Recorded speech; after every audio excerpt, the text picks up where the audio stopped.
ಯಾರು ಏನು ಅಂತ ಕಂಡಿಡ್ದು ನಿಮ್ ದುಡ್ಡ ನಿಮಗೆ ಸೇರೋ ತರ ಮಾಡೋದು ನನ್ ಜವಾಬ್ದಾರಿ. ಅಲ್ಲಿವರೆಗೂ ಈ ಬ್ಯಾಗ್ ನನ್ನ ಹತ್ರನೇ ಇರ್ಲಿ. ಸ್ವಾಮಿಯವರೇ, ನಿಮ್ ಫ್ರೆಂಡ್ನ ಕರ್ಕೊಂಡು ಹೊರಡಿ. ಬಾರೋ ಮಗು, ಹೊರಡೋಣ.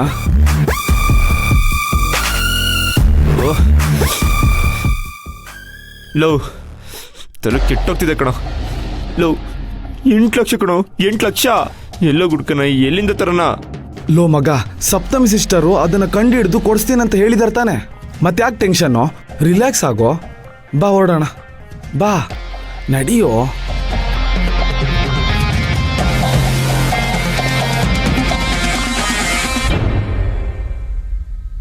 ಕಳ್ಳನೆ ಹೋಗಿ ಕಳ್ತನದ ಬಗ್ಗೆ ವಿಚಾರಿಸಿದ್ರೆ ಸಿಕ್ಕಾಕೊಳ್ಳೋದಂತೂ ಗ್ಯಾರಂಟಿ.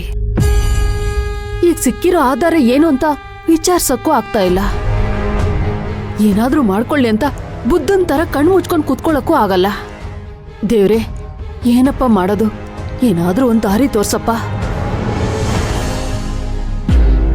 ದುಡ್ಡು ಈ ಬ್ಯಾಗಲ್ಲಿದೆ ಅಂತ ಹೇಳ್ತಿದ್ರು. ದುಡ್ಡನ್ನ ಕತ್ತಿದ್ದಾರೆ ಅಂದ್ರೆ ಈ ಬ್ಯಾಗು ಇಲ್ಲಿಗೆ ಹೇಗ್ ಬಂತು? ದುಡ್ಡನ್ನ ಯಾರ್ ಕದ್ದಿರ್ಬೋದು?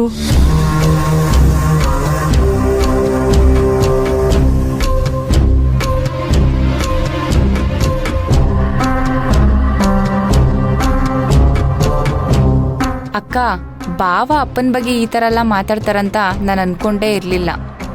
ಯಾರೋ ದುಡ್ಡು ಕದ್ದು ಅಪ್ಪನ ಮೇಲೆ ಆರೋಪ ಹೊರಿಸ್ತಿದಾರಾ ಅಂತ. ಇದೆಲ್ಲ ನೋಡೋದಕ್ಕೆ ತುಂಬ ಕಷ್ಟ ಆಗ್ತಿದೆ ಅಕ್ಕ. ಎಷ್ಟೇ ಕಷ್ಟ ಆದ್ರೂ ಅಪ್ಪನ ಕಣ್ಣಲ್ಲಿ ನೀರು ಹಾಕಿಸ್ಬಾರ್ದು. ಅದಕ್ಕೋಸ್ಕರ ನಾನು ಏನ್ ಮಾಡೋಕ್ಕೂ ಸಿದ್ಧ. ಅಕ್ಕ, ಇದ್ಯಾವ್ದು ಬ್ಯಾಗು? ಅಪ್ಪ ಶ್ರೀಮಂತವ್ರಿಗೆ ದುಡ್ಡು ಕೊಟ್ಟಾಗ ಅವ್ರು ಇದೇ ಬ್ಯಾಗಲ್ಲಿ ಇಟ್ಟಿದ್ರಂತೆ. ಈಗ ಬ್ಯಾಗ್ ಮಾತ್ರ ಸಿಕ್ಕಿದೆ, ದುಡ್ಡಿಲ್ಲ. ಅಕ್ಕ, ಈ ಬ್ಯಾಗ್ ಎಲ್ಲಿ ಸಿಕ್ಕಿದ್ದು ಅಂತ ಗೊತ್ತಾದ್ರೆ ದುಡ್ಡು ಯಾರು ಕದ್ದಿರ್ಬೋದು ಅಂತ ಈಸಿಯಾಗಿ ಕಂಡುಹಿಡಿಬಹುದು. ಅದು ಸಿಕ್ಕಿದ್ ಬೇರೆ ಎಲ್ಲೂ ಅಲ್ಲ, ನಮ್ಮ ಮನೆ ಮುಂದೆನೆ. ನಮ್ಮನೆ ಮುಂದೆನಾ? ಅಂದ್ರೆ ದುಡ್ಡು ಕದ್ದಿದ್ದು ನಮ್ಮನೆಯವರ? ಆರೋಪ ಮಾಡೋದು ಈಸಿ, ಆದರೆ ಅದನ್ನ ಪ್ರೂವ್ ಮಾಡೋದು ತುಂಬ ಕಷ್ಟ ಕಣೆ. ಎಲ್ಲ ರೀತಿಯಲ್ಲಿ ಯೋಚನೆ ಮಾಡಿ ನಾವು ನಿರ್ಧಾರ ತಗೋಬೇಕು. ಅದು ಅಲ್ಲದೆ ನಮ್ಮ ಮನೆಯವರೇ ದುಡ್ಡು ಕದ್ದಿದ್ದಾರೆ ಅಂತ ಹೇಳೋದಕ್ಕಾಗಲ್ಲ. ಯಾಕಂದರೆ ಬೇರೆ ಯಾರಾದರೂ ಆ ದುಡ್ಡನ್ನ ಕದ್ದು ಅಪ್ಪನ ಮೇಲೆ ಆರೋಪ ಬರಲಿ ಅಂತ ಈ ಬ್ಯಾಗ್ನ ನಮ್ಮನೆ ಮುಂದೆ ಎಸ್ತಿರ್ಬೋದಲ್ವಾ? ಹೌದಕ್ಕ. ಅಕ್ಕ, ಏನ್ ಮಾಡ್ತೀಯಾ? ಇದನ್ನೆಲ್ಲ ಹೇಗೆ ಕಂಡುಹಿಡಿತೀಯಾ? ಕಷ್ಟದಲ್ಲಿರೋರ್ಗೆ ದೇವ್ರಿದ್ದೇ ಇರ್ತಾನೆ, ಅವನೇ ಒಂದು ದಾರಿ ತೋರಿಸ್ಬೇಕು ಅಷ್ಟೆ.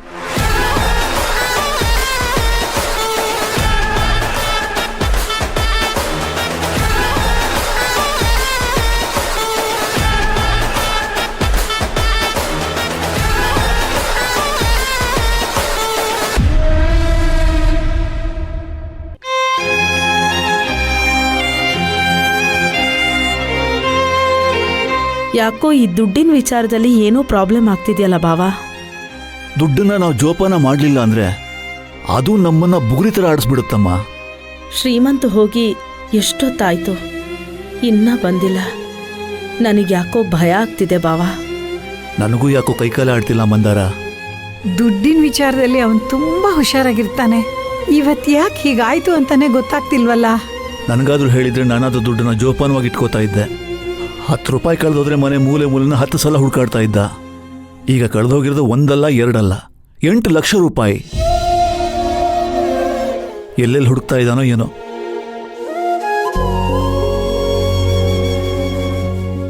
ಅಪ್ಪ, ಅಣ್ಣ ಬಂದ ಅನ್ಸುತ್ತೆ. ಬೈಕ್ ಸೌಂಡ್ ಬಂತು ನೋಡಿ. ನಾವು ದೊಡ್ಡವರೆಲ್ಲ ಇಲ್ಲೇ ಇರ್ತೀವಿ, ನೀವೆಲ್ಲ ಒಳಗಡೆ ಹೋಗಿ. ಯಾಕಪ್ಪ? ಮೊದಲೇ ಅವನು ಉಗ್ರ ನರಸಿಂಹನ್ ಥರ ಆಡ್ತಾನೆ.